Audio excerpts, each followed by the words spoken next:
Tous, bienvenue dans cette nouvelle vidéo. Aujourd'hui au programme, on va faire les niveaux de liquide de refroidissement et d'huile de la RX8. C'est parti!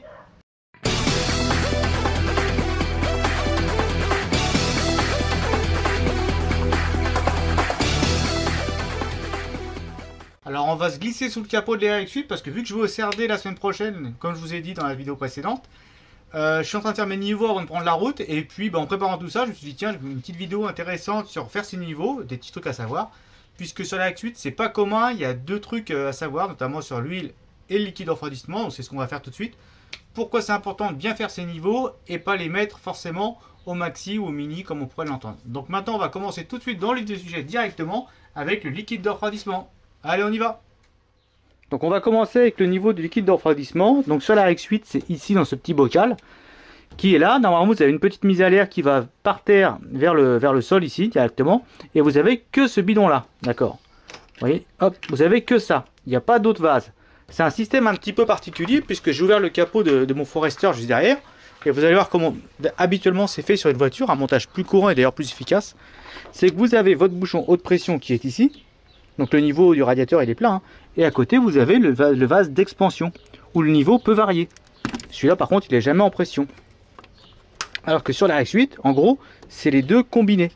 Vous avez le petit vase qui en même temps fait partie intégrante du circuit en pression et également vase d'expansion pour que le liquide puisse monter de haut en bas quand la chaleur va grimper. Hop, je recommence. Quand la chaleur du moteur va grimper. Donc en fait, il a les deux rôles. Il va faire partie intégrante du réseau, maintenir la pression, c'est pour ça qu'il y a le bouchon de pression qui est dessus. Et en plus, vous avez donc le vase d'expansion qui est intégré dedans. C'est pour ça que d'origine, vous avez directement une petite mise à l'air ici. Comme ça, s'il y a un trop plein, tout dégueule. Il n'est pas rare de voir des RX8 avec plein de taches blanches sous le capot. C'est parce que le niveau a été mis trop haut. Du coup, dès que le liquide s'est expansé, il est arrivé au niveau maxi. Le bouchon s'est ouvert et tout le liquide est sorti. C'est pour ça que moi, je vous conseille, quand vous faites votre niveau à froid, le niveau de liquide de refroidissement se fait toujours à froid, c'est de rester toujours proche du minimum. Vous voyez ?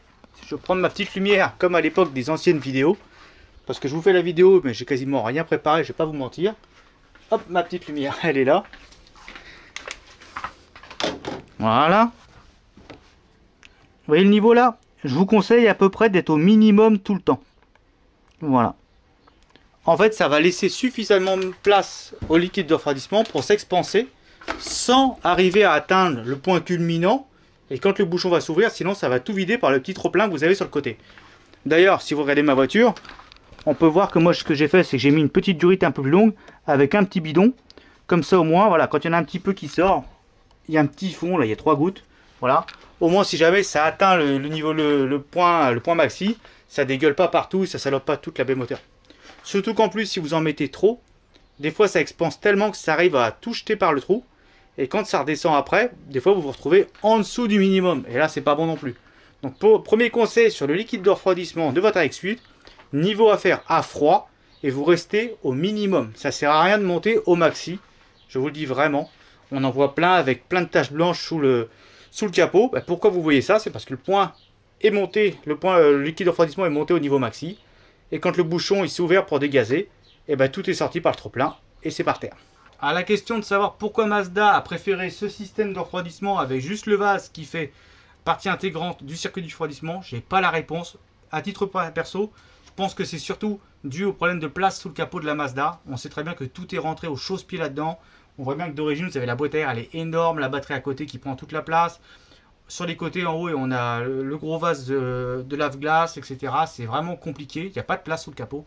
Donc je pense qu'il n'était pas possible de mettre les deux, il fallait faire un choix. Et ils ont opté pour le moins pire. Le niveau d'huile de la RX8 c'est pareil, on fait ça à froid, certains peuvent le faire moteur tiède. Vous pouvez le faire moteur tiède, mais alors dans ce cas là vous démarrez le moteur, vous attendez qu'il atteigne sa température, voilà. Vous coupez et vous attendez 10 minutes, un quart d'heure histoire que l'huile redescende dans le carter.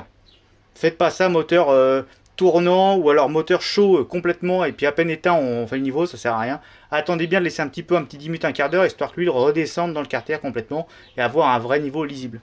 Bon là la voiture elle est froide, hein. Moi c'est comme ça que j'ai toujours fait. Je prends ma jauge, très accessible toujours avec Mazda, hein. On les remercie.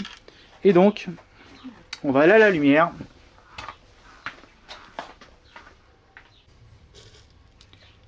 Alors je sais pas du coup si vous allez bien voir, mais en gros, voilà, votre jauge elle est faite comme ça.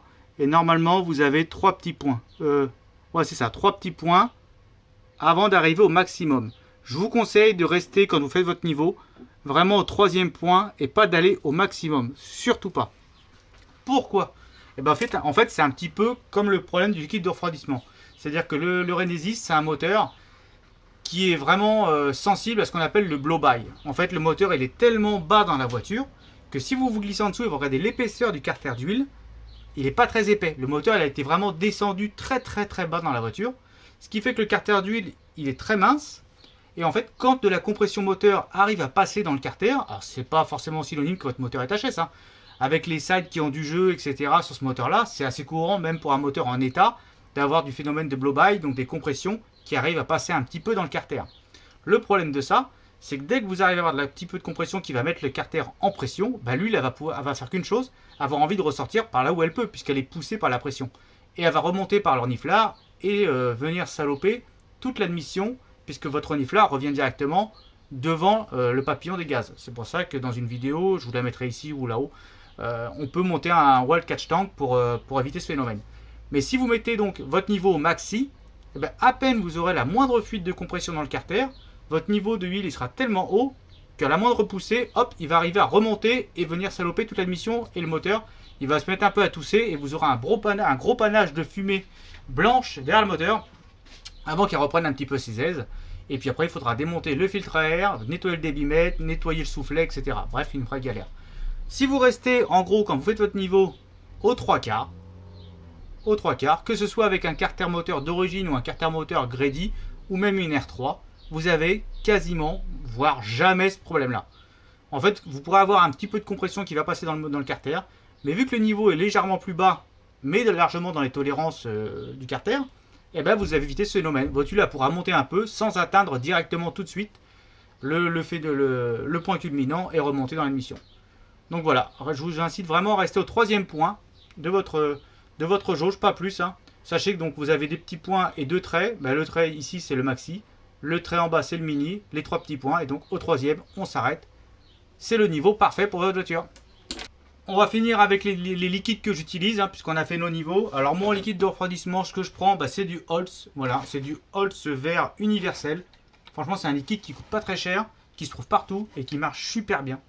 Je fais du circuit, etc. Comme vous savez, hein, si vous regardez un peu sur la chaîne, je suis pas tous les week-ends sur les circuits, mais voilà, quand j'y vais, quand même, je roule un petit peu. Et franchement, c'est un liquide qui fait super bien le boulot, 100% compatible avec la RX8. Je crois de mémoire qu'il est universel, donc il peut être mélangé avec les autres. Donc vous voyez, il va jusqu'à 129 degrés. Donc franchement, votre RX8 pourra largement rouler avec ça. C'est vraiment très bien.